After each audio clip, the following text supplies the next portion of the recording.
Welcome to this lesson, Positional Leadership, the beginning level of the 5 levels of leadership. Now, one of the goals of this lesson is to answer the question, who are you? This question of who are you is a reflective question. It's not a question of examining the externals, such as things, people, and circumstances that we too often use to attempt to identify ourselves with. For example, I have children who automatically make me a father, but that's not all that I am. This question of who are you links us to what John Maxwell calls the first level of leadership, which is positional. Positionally, I'm a father, but the kind of influence I have with my children is my responsibility. If I want to go from just being a father in title and role, I must grow myself if I ever want to be at the pinnacle of respect for my children. Now, the same is true for any position or role that we have during our lifetime. The role or position doesn't define me or you. It's simply a platform from which we begin to lead, and the kind of influence we want doesn't automatically come with that position. Tyrants and dictators rely solely on position and force, and never grow past this first level of positional leadership. Now, here's a question that we should ask ourselves. All of us should ask ourselves when we choose to lead others. What is my vision for my leadership? The real goal of this lesson is for you to discover who you are as an influencer and what is the passion that drives your influence. In other words, the hope is that you find out, or in some cases, re-clarify your why.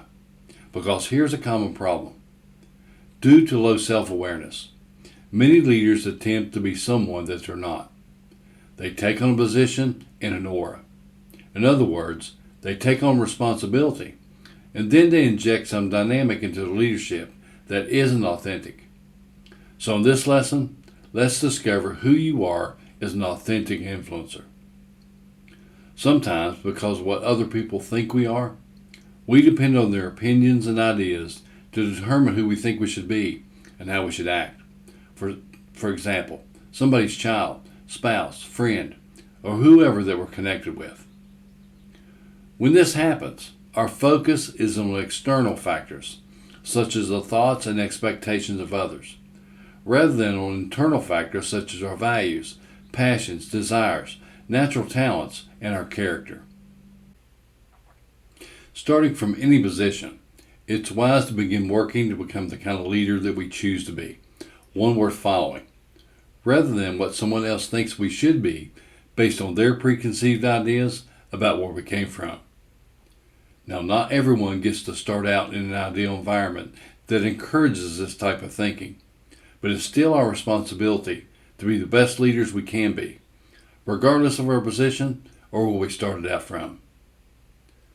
When we are at the end of our careers and lives, we can't blame others for how we turned out, can we? Now, we could, but what would that accomplish? So positioning yourself correctly on the inside is far more critical than on the outside. Because seeking a position or title without making the choice to grow ourselves to handle the responsibility that comes with it is bad for everyone, including ourselves. So what values will you live out? What principles will you apply to your leadership? What responsibility will you take for how you lead from your position?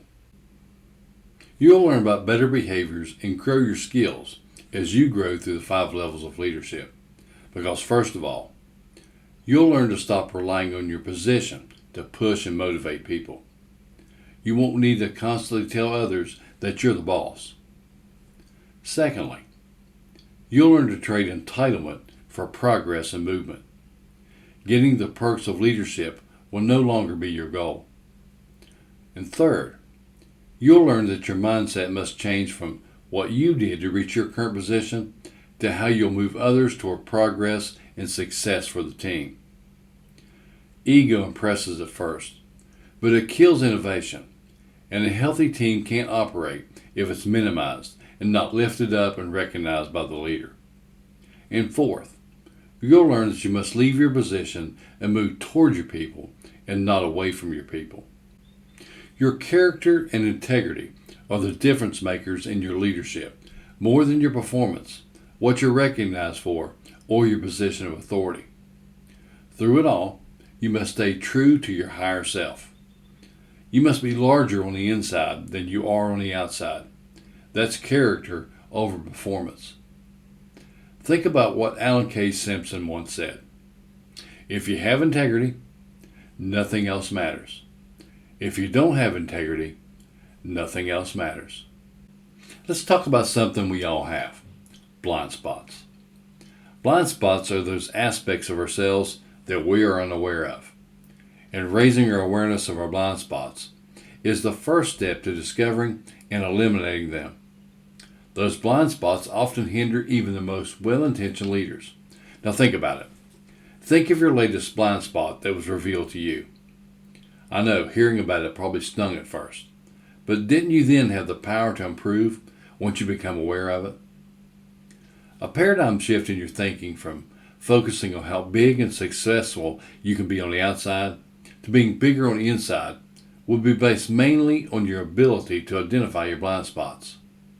Now, no matter how long you've been leading, it's wise to invite accountability into your life and ask others to help you grow by being objective and honest with you to help you eliminate your blind spots.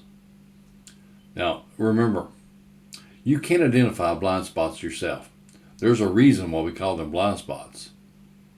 You can start where you are, your current level of success, or as a beginner, but you'll still need to answer the question, who am I, and what do I want to be known and remembered for? Anyone can take steps to become a better influencer and improve from where they're at right now. However, it will take an intentional, realistic, and a positive approach to transition from who you are to who you want to become. Here's your roadmap for growing as a leader. Number 1, make a plan. A plan to consistently do the right things over a long period of time will develop roots of integrity and grow our character. Now, too often, we look for the fruit of positive influence early on and become discouraged when we can't feel or sense an immediate change in our results. But we should know that the roots are what will sustain and hold us up long enough to bear that fruit. Now, roots take time to grow, so be patient and consistent in doing the right things. Now, even if you failed miserably in the past to be a positive influence, remember this: you're still standing and you can change. Now, if you're just starting out or starting over, ask yourself, who am I and what do I want to be known for in my leadership from now on? Remember this as you work your way through this workshop. It's not what you bring to this leadership table today that'll make a difference in how successful you'll be in your life, but it's going to be what you take away from it. Now, the second point on your roadmap is to number 2, establish your why. Answer the question, why is growth important to you? Now, if it's essential for those that you lead to grow, it should be vital for you to grow as well. Thirdly, define your leadership passion. In other words, what is your reason for wanting to influence other people? Fourthly, you'll need to identify opportunities in your life to lead. Now, I believe we all can and should start at home with our spouse, significant other, or our children. Now, start from where you are and avoid leading from position and lead from who you are. A great place to start learning to lead with influence rather than position is a volunteer organization such as your place of worship, a nonprofit organization, or your local school. There you'll learn how to follow, the first step to learning to lead. And finally, the 5th point on your roadmap, you'll need to identify obstacles to leading well. For you, is it self-doubt, timing, money, support, lack of motivation, or limiting beliefs? Now, do you know your strengths and your weaknesses? Do you know which ones you're trying to lead from? Now, you must know yourself to grow yourself. And Strength Finder 2.0 is an excellent resource to begin with. Now, that's all we have now for this first lesson about positional leadership. But always keep in mind, people deserve to be led well, and we must grow in our potential as leaders to help others find and reach theirs.